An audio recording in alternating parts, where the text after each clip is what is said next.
بسم الله الرحمن الرحيم.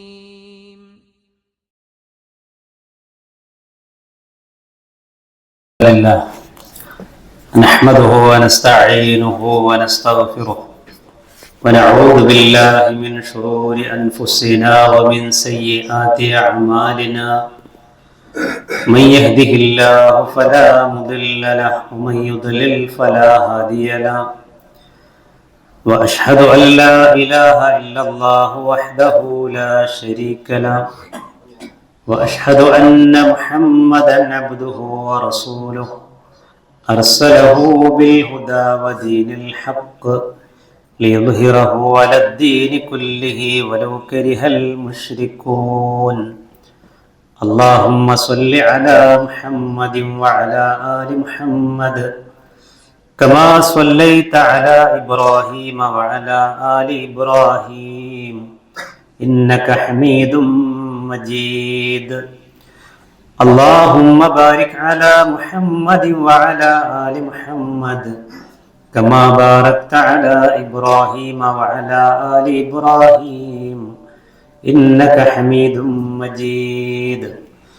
أما بعد فإن خير الكتاب كتاب الله وخير السنن سنن محمد صلى الله عليه وسلم وشر الأمور محدثاتها وكل محدثة بدعة وكل بدعة ضلالة وكل ضلالة في النار. أعوذ بالله من الشيطان الرجيم. يا أيها الذين آمنوا اتقوا الله حق تقاته ولا تموتن إلا وأنتم مسلمون. بسم الله الرحمن الرحيم. ولا تكونوا كالذين تفرقوا واختلفوا من بعد ما جاءهم البينات وأولئك لهم عذاب عظيم. സ്നേഹാദരണീയരായ വിശ്വാസികളെ, സഹോദരങ്ങളെ, അല്ലാഹു സുബ്ഹാനഹു വ തആലയുടെ വിധിവിലക്കുകളും നിയമനിർദ്ദേശങ്ങളും എല്ലാം കൃത്യമായി പാലിച്ചും സൂക്ഷിച്ചും ജീവിക്കണമേ എന്ന് ഓർമ്മപ്പെടുത്തുന്നു. അല്ലാഹു സുബ്ഹാനഹു വ തആല നല്ലവരായി ജീവിക്കുവാൻ ഈമാനോടുകൂടി അല്ലാഹുവിലേക്ക് മടങ്ങുവാൻ ഉള്ള തൗഫീഖ് നമുക്കെല്ലാം പ്രദാനം ചെയ്യുമാറാവട്ടെ.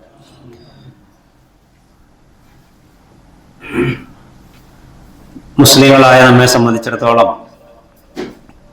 പരിശുദ്ധ ഖുർആനും അതിൻ്റെ വിശദീകരണമായ പ്രവാചക സുന്നത്തുമാണ് നമ്മുടെ ജീവിതത്തിൻ്റെ അടിസ്ഥാന പ്രമാണങ്ങൾ. ആ പ്രമാണങ്ങളെ മുറുകെ പിടിച്ച് ജീവിക്കണം എന്നുള്ള കൽപ്പനകൾ അനവധി ശുദ്ധ ഖുർആനിലൂടെ പല രൂപത്തിൽ വന്നത് നമുക്ക് കാണാൻ സാധിക്കും. പ്രമാണരഹിതമായ ഒരു ജീവിതം ഒരു മുസ്ലിമിന് പാടില്ല.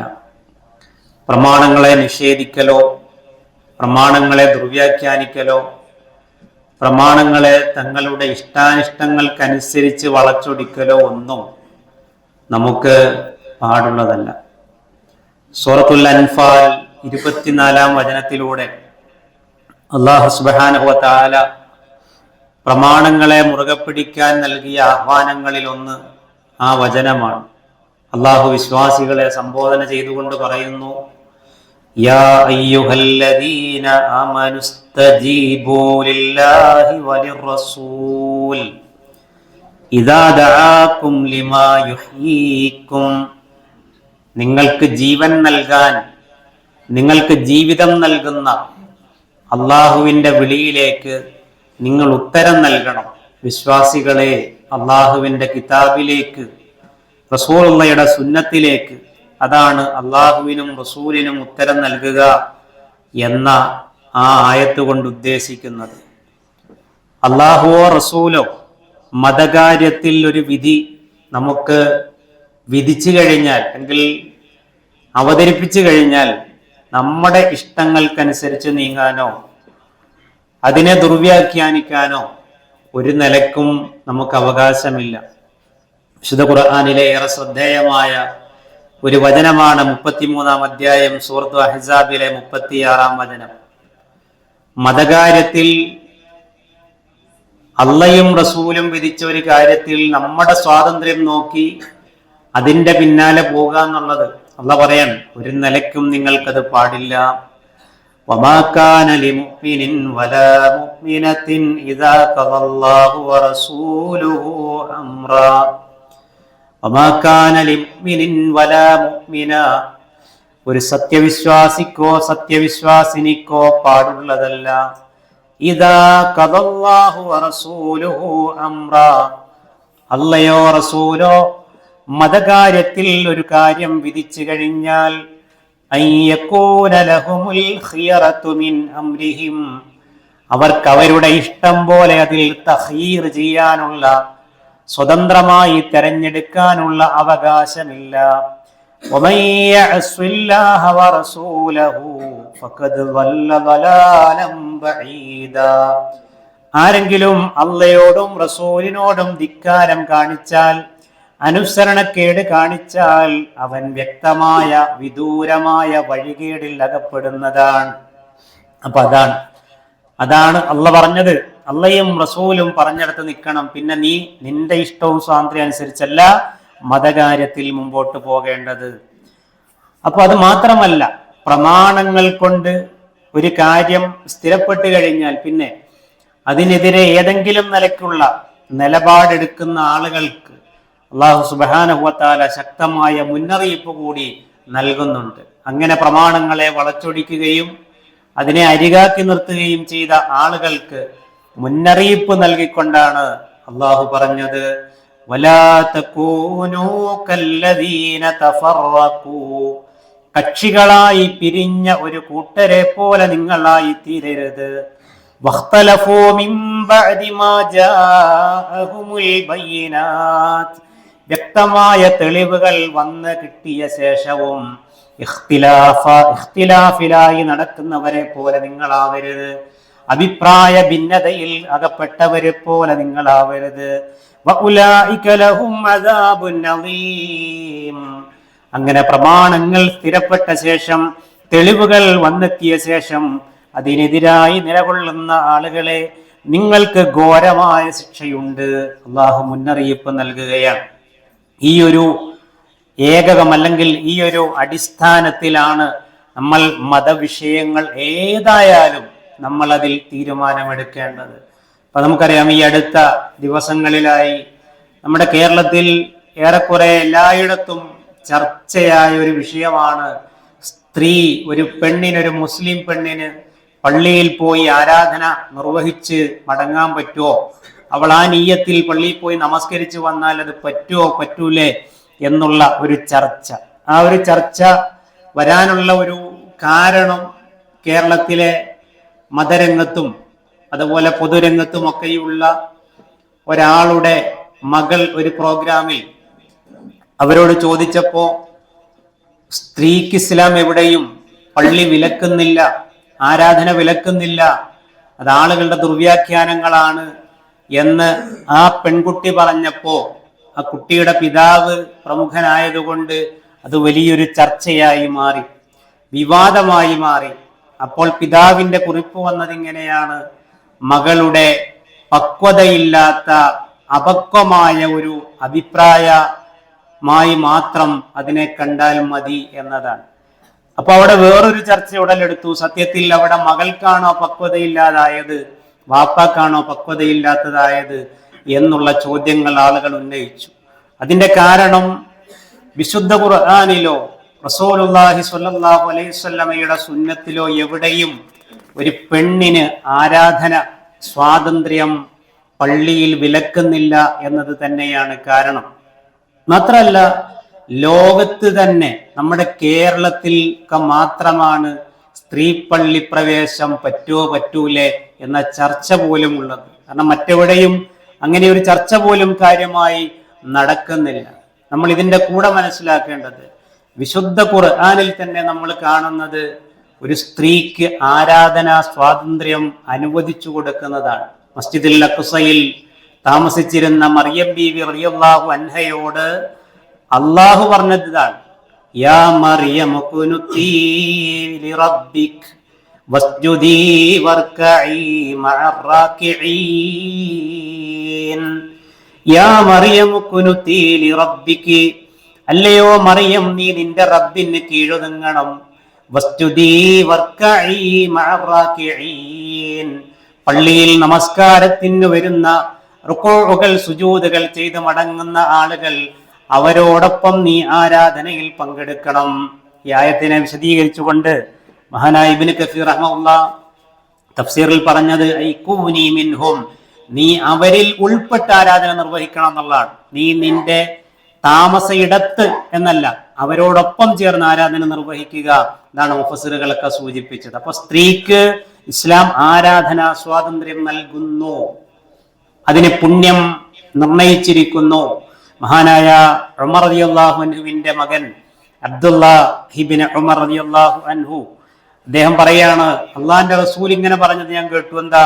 ഇദസ്തഅദനകും നിസാഉകും ഇലൽ മസാജിദി ഫഅദനൂ ലഹുന്ന.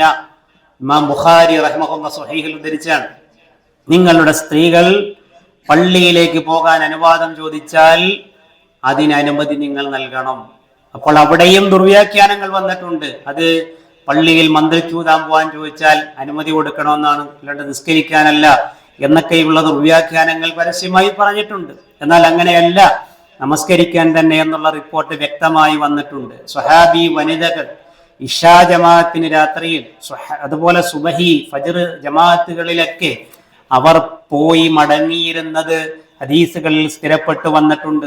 റസൂലുള്ളാഹി സ്വല്ലല്ലാഹു അലൈഹി വസല്ലം തന്നെ പറയുന്നുണ്ട്, ഇന്നി ലഅദ്ഖുലു ഫിസ്സലാത്തി, ഞാൻ നമസ്കരിക്കാൻ വേണ്ടി കൈകെട്ടും, നമസ്കാരത്തിലേക്ക് പ്രവേശിക്കും.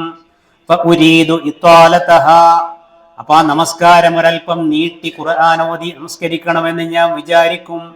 അപ്പോൾ അതാ ഫഅസ്മഉ ബുകാ അസ്വബിയി, പിന്നിലെ സഫിൽ നിന്ന് ചെറിയ കുഞ്ഞുങ്ങളുടെ കരച്ചിൽ കേൾക്കും. അത് കേൾക്കുമ്പോ ഫഅതജവ്വസു, ഞാൻ എൻ്റെ നമസ്കാരം ചുരുക്കും. എന്തേ കാരണം? മിമ്മാ അഅലമു മിൻ ശിദ്ദതി വജ്ദി ഉമ്മിഹി മിൻ ബുകാഇ, ആ കുഞ്ഞ് കരയുമ്പോൾ ഒരു ഉമ്മയുടെ മനസ്സിലുണ്ടാകുന്ന വേദനയും വിഷമവും അതെനിക്കറിയാം, അതുകൊണ്ട് ഞാൻ ചുരുക്കുന്നാൻ. അതല്ലാതെ അവിടെ വിലക്കല്ല ഏർപ്പെടുത്തുന്നത്, അവിടെ അനുമതിയാണ് നൽകുന്നത്. അതോടൊപ്പം ചില ആളുകൾ പറയാറുണ്ട്, ഹിജാബിന്റെ ആയത്തിറങ്ങിയ ശേഷം, ഇതൊക്കെ ഹിജാബിന്റെ ആയത്തിറങ്ങുന്നതിന്റെ മുമ്പ് പള്ളിയിൽ വന്ന കാര്യമാണ്, ശേഷം വന്നിട്ടില്ല. പക്ഷേ സ്ത്രീക്ക് ഇനി മുതൽ പള്ളി പാടില്ല, ആരാധനാ സ്വാതന്ത്ര്യം പള്ളിയിലില്ല എന്ന വിലക്കല്ല ഹിജാബിന്റെ ആയത്ത് കൊണ്ടിറങ്ങിയത്. ഹിജറ 3-ലോ 5-ലോ ആണ് ഹിജാബിന്റെ ആയത്തിറങ്ങിയത്. പെണ്ണുങ്ങൾ അടങ്ങി ഒതുങ്ങി കഴിയണമെന്നും അവർ ഇസ്ലാമികമായ വസ്ത്രം അത് കൃത്യമായി ധരിക്കണമെന്നുമൊക്കെയുള്ള കൽപ്പനയാണ് അതിൽ ഉള്ളത്. പ്രവാചകൻ സല്ലല്ലാഹു അലൈഹി വസല്ലമയുടെ പത്നിമാര് നിസ്കരിക്കുക മാത്രമല്ല, 5 നേരം പള്ളിയിലിരുന്ന് ഈത്തിക്കാഫ് പോലും, നബി സല്ലല്ലാഹു അലൈഹി വസല്ലമയുടെ വഫാത്ത് കഴിഞ്ഞ് അവർ ഈത്തിക്കാഫ് ഇരുന്നിരുന്നു. റമദാനിൽ നിന്ന് സ്വഹീഹ് ബുഖാരിയിലൊക്കെ ഹദീസ് വന്നിട്ടുണ്ട്. മഹാനായ ഉമർ ബിൻ ഖത്താബ് റളിയല്ലാഹു അൻഹുവിന് സുബഹിയുടെ നേരത്ത് പള്ളിയിൽ നിന്ന് നമസ്കരിച്ചു കൊണ്ടിരിക്കുമ്പോ കുത്തേൽക്കുന്ന സമയത്ത് ഉമർ റളിയല്ലാഹു അൻഹുവിന്റെ ഭാര്യ ആത്തിക ബീവി റളിയല്ലാഹു അൻഹ പള്ളിയിൽ ഉണ്ടായിരുന്നു എന്ന് ഫത്ഹുൽ ബാരിയിൽ രേഖപ്പെടുത്തി വെച്ചിട്ടുണ്ട്. ഇങ്ങനെ ഒരുപാട് തെളിവുകൾ, ഒരു തർക്കത്തിനും ഇടയില്ലാത്ത വിധം ഒരുപാട് തെളിവുകൾ ഒരു വശത്ത് നിൽക്കുമ്പോൾ, എന്തോ നേരത്തെ നമ്മൾ സൂചിപ്പിച്ചതുപോലെ വ്യക്തമായ തെളിവുകൾ വന്നിട്ടും ഭിന്നിക്കുന്ന കക്ഷികളെ പോലെ ചില ആളുകൾ ഈ വിഷയത്തിൽ തർക്കം ഉന്നയിച്ചു കൊണ്ടിരിക്കുകയാണ്. അതുകൊണ്ട് ഈ വിഷയത്തിലുള്ള പ്രമാണങ്ങളെ കൃത്യമായി നമ്മൾ ഓരോരുത്തരും മനസ്സിലാക്കി മുമ്പോട്ട് പോവുക. അള്ളാഹു അതിന് തൗഫീഖ് പ്രദാനം ചെയ്യുമാറാവട്ടെ.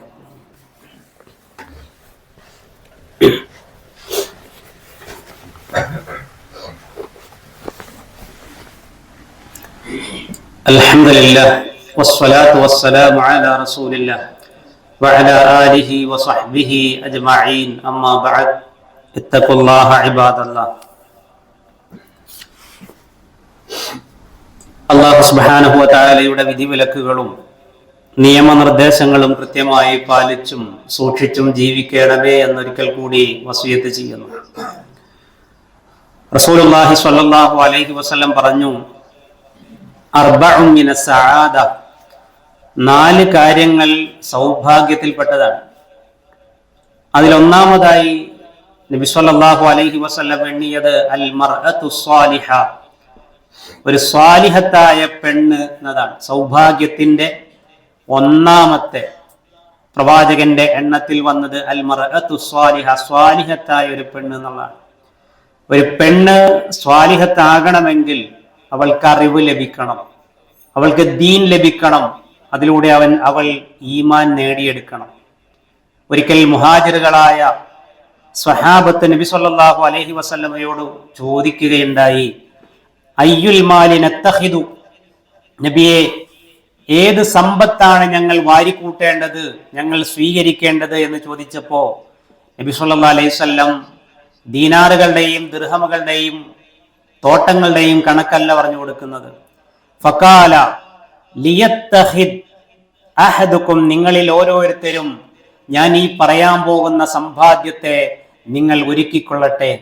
എന്നിട്ട് റസൂലുള്ളാഹി പറഞ്ഞു, ഖൽബൻ ഷാക്കിറ, അല്ലാഹു തന്ന അനുഗ്രഹങ്ങൾ മനസ്സിലാക്കി അതിന് നന്ദി കാണിക്കുന്ന ഒരു ഹൃദയം നിങ്ങൾ ഉണ്ടാക്കിയെടുക്കണം. വലിസാനൻ ദാകിറ, അള്ളാഹുവിനെ എപ്പോഴും ഓർക്കുന്ന ഒരു നാവ് നിങ്ങൾ ഉണ്ടാക്കിയെടുക്കണം. വസൗജതൻ മുഅ്മിനതൻ തുഈനു അഹദുക്കും അലാ അംരിൽ ആഖിറ, നിനക്കൊരു ഭാര്യയുണ്ടാവണം, വിശ്വാസിനിയായ ഒരു ഭാര്യ ഇണ, അവൾ ആഖിറത്തിന്റെ കാര്യത്തിൽ നിന്നെ സഹായിക്കുന്നവളാവണം. വഫീ റിവായത്തിൻ അലാ ഈമാനിഹി, നിന്റെ ഈമാനിന്റെ കാര്യത്തിൽ നിന്നെ സഹായിക്കുന്നവളാകണം. ഈ സമ്പത്തിനെ നിങ്ങൾ സംഘടിപ്പിച്ചു കൂട്ടുക എന്ന് നബി സല്ലല്ലാഹു അലൈഹി വസല്ലം പറയാൻ. ഒരു പെണ്ണ് തന്റെ ഭർത്താവിനെ പരലോക വിഷയത്തിൽ സഹായിക്കണമെങ്കിൽ, ഒരു പെണ്ണ് തന്റെ ഭർത്താവിന്റെ ഈമാൻ കൂട്ടുന്ന കാര്യത്തിൽ അവനെ സഹായിക്കണമേ എന്നുണ്ടെങ്കിൽ അവൾ മതപരമായ അറിവ് നേടണം, അവൾ ദീനുള്ളവളാകണം. പ്രവാചകൻ സല്ലല്ലാഹു അലൈഹി വസല്ലമയുടെ കാലത്ത് ദീൻ പഠിക്കാനും ഈമാൻ ശക്തിപ്പെടുത്താനുമുള്ള ഏറ്റവും നല്ല മാർഗമായി സ്വഹാബത്ത് ഉപയോഗപ്പെടുത്തിയത്, സ്വഹാബി വനിതകൾ അടക്കം ഉപയോഗപ്പെടുത്തിയത് പ്രവാചകന്റെ ജുമഅകളായിരുന്നു. മഹദി ഉമ്മു ഹിഷാം ബിൻത് ഹാരിസ റളിയല്ലാഹു അൻഹ പറയുന്നത്, പ്രവാചകന്റെ ഖുതുബ കേട്ടിട്ട് ആ ഖുതുബയിൽ നിന്നാണ്, ആ മിമ്പറിൽ നിന്നാണ് സൂറത്ത് ഖാഫ് എന്ന വിശുദ്ധ ഖുർആനിലെ ഏറ്റവും ശ്രദ്ധേയമായ വിശുദ്ധ ഖുർആനിലെ 50-ാം അധ്യായം ഞാൻ പൂർണ്ണമായി മനഃപ്പാഠമാക്കിയത് പോലും പ്രവാചകന്റെ മിമ്പറിൽ നിന്നാണെന്ന് പറയുമ്പോൾ എത്രമാത്രം ജുമാ ഖുതുബകളെ ആ സ്വഹാബി വനിതകൾ ഉപയോഗപ്പെടുത്തിയിരുന്നു എന്നതിന്റെ തെളിവാണിത്. ഒരു വശത്ത് സ്ത്രീക്ക് ആരാധനാ സ്വാതന്ത്ര്യം അനുവദനീയമോ നിഷിദ്ധമോ എന്നുള്ള ചർച്ചകൾ നടക്കുമ്പോൾ നമുക്കറിയാം പ്രവാചകൻ എവിടെയും അതിൽ വിലക്കേർപ്പെടുത്തിയിട്ടില്ല എന്ന്. അതോടൊപ്പം പ്രിയമുള്ളവരെ, നമ്മൾ മനസ്സിലാക്കേണ്ട ഒരു കാര്യം, സ്വഹാബികളും സ്വഹാബി വനിതകളും ദീൻ പഠിക്കാൻ ഉപയോഗപ്പെടുത്തിയത് മിമ്പറുകളായിരുന്നു എങ്കിൽ നമ്മുടെ സഹോദരിമാർക്ക് നഷ്ടപ്പെടുന്ന അവസ്ഥയുണ്ടാവരുത്. നമ്മുടെ നാട്ടിൽ അടുത്തൊക്കെ മലയാള ഖുതുബ ശ്രവിക്കാനുള്ള പള്ളികൾ ഉണ്ട് എങ്കിൽ, അവർക്ക് അവിടെ പോകാനുള്ള സൗകര്യങ്ങൾ ഉണ്ട് എങ്കിൽ അതിനുള്ള സൗകര്യം നമ്മൾ ഉപയോഗപ്പെടുത്തി കൊടുക്കണം, ഏർപ്പെടുത്തി കൊടുക്കണം. നമ്മൾ നാട്ടിലുണ്ട് എങ്കിൽ അവരെയും പള്ളിയിൽ പോകുമ്പോൾ കൂട്ടിക്കൊണ്ടു പോകണം. അവരും ദീൻ പഠിക്കണം, അവരും ഈമാനുള്ളവരായി മാറണം, അവരറിവ് നേടണം. അങ്ങനെ അറിവിന്റെ വിഷയത്തിലും ദീനിന്റെ കാര്യത്തിലും പരലോകത്തിന്റെ കാര്യത്തിലും സഹായിക്കുന്ന ഒരു ഇണയായി നമ്മുടെ ഇണകൾ മാറണം.